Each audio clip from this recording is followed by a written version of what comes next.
السلام علیکم کلاس 5، کیسے ہیں آپ سب؟ امید کرتی ہوں کہ آپ سب خیریت سے ہوں گے۔ میں ہوں مس قرۃ العین خان، آپ کی اردو کی teacher. Okay class 5، last video میں ہم نے چاند میری زمین پھول میرا وطن نظم کی بلند خوانی کر لی تھی، ٹھیک ہے؟ امید ہے آپ لوگوں نے بھی اس کی بلند خوانی کر لی ہوگی، اور اس کے علاوہ اس کے الفاظ معنی اپنی کاپی میں لکھ لیے ہوں گے، ٹھیک ہے؟ آج ہم کرنے جا رہے ہیں چاند میری زمین پھول میرا وطن کے سوالات و جوابات، ٹھیک ہے؟ کہاں کریں گے؟ یہ اپنی ہم کاپی میں کریں گے۔ اس سے پہلے اپنا ہوم ورک نوٹ ڈاؤن کر لو بیٹا۔ آپ کو کوشچن نمبر 4 درج ذیل الفاظ کو اپنے جملوں میں استعمال کریں۔ کلاس ورک کرنے کے بعد، جب کلاس ورک آپ کوشچن آنسر کمپلیٹ کر لیں گے، اس کے بعد آپ نے الفاظ جملے اپنی کاپی میں لکھنے ہیں۔ اور سوال نمبر 5 ہے آپ کا، نظم چاند میری زمین پھول میرا وطن کے مطابق مصرعے مکمل کریں۔ کچھ نہیں کرنا، آپ نے نظم پڑھنی ہے اور ان 5 مصرعوں کو یہاں پہ مکمل کر کے اپنی بک میں ہی لکھ لینا ہے، ٹھیک ہے؟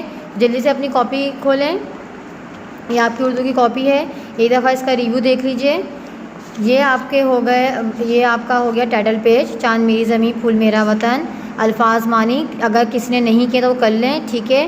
اس کے بعد ہم نے مرکزی خیال کیا تھا، اس کا مرکزی خیال ہی میں نے آپ کو کروایا تھا۔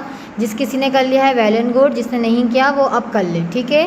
مرکزی خیال کرنے کے بعد آج کا کام ہے آپ کا سوالات و جوابات۔ میں سوال پڑھ رہی ہوں، جو سوال آج آپ کو میں کراؤں گی آپ نے وہی سوال اپنی کاپی میں لکھ لینے ہیں، ٹھیک ہے؟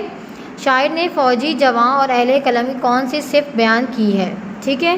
شاعر نے فوجی جواں کی بہادر اور نڈر ہونے کی اور اہل قلم کی قابلیت کی صفت بیان کی ہے۔ دوبارہ سے پڑھ رہی ہوں، شاعر نے فوجی جواں کی بہادر اور نڈر ہونے کی اور اہل قلم کی قابلیت کی صفت بیان کی ہے، ٹھیک ہے؟ دونوں کی صفت کون کون سی ہو گئی کہ وہ فوجی جو ہے بہادر اور نڈر ہیں، اور اہل قلم کیا ہیں؟ ان کی قابلیت کی انہوں نے صفت بیان کی ہے، ٹھیک ہے؟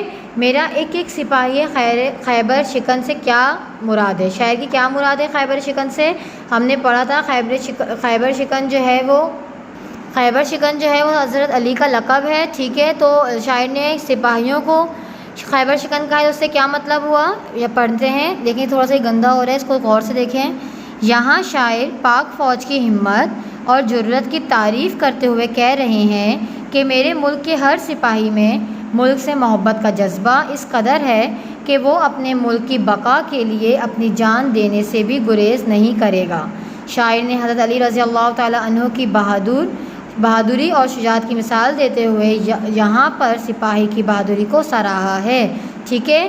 تو خیبر شکن کی کیا مطلب ہے کہ انہوں نے مثال دی ہے کہ حضرت علی رضی اللہ تعالیٰ عنہ کی بہادری اور شجاعت کی مثال دیتے ہوئے یہاں پہ سپاہی کو ان کی بہادری کی شجاعت سے نوازا ہے، ٹھیک ہے؟ کمپیئر مطلب ایک طریقے سے یہ اعزاز دیا انہیں۔ اس دور کے کوہ کون لوگ ہیں؟ تو ہم نے اس کی جب بلند خوانی کی تھی تب ہم نے پڑھا تھا کہ شاعر کس کو کوہ کہہ رہے ہیں؟ ہمارا جو مزدور طبقہ ہے اسے کہہ رہے ہیں، ٹھیک ہے؟ تو آپ اس کا آنسر بھی اپنی کاپی میں لکھ لیجئے گا۔ آج ہم نے صرف یہ 3 سوالات و جوابات کیے ہیں، اس کا اسکرین شاٹ لیجئے، اپنی کاپی کو اچھا سا مینٹین کیجئے، سوالات و جوابات کی ہیڈنگ ڈالیں، بلو کلر سے کوشچن لکھیں اور شارپ پینسل سے آنسر، اور یہاں پہ آج کی تاریخ لکھنا مت بھولیے گا، ٹھیک ہے؟ آج کے لیکچر کے فی الحال اتنا ہی، اپنا بہت خیال رکھیے گا، اللہ حافظ۔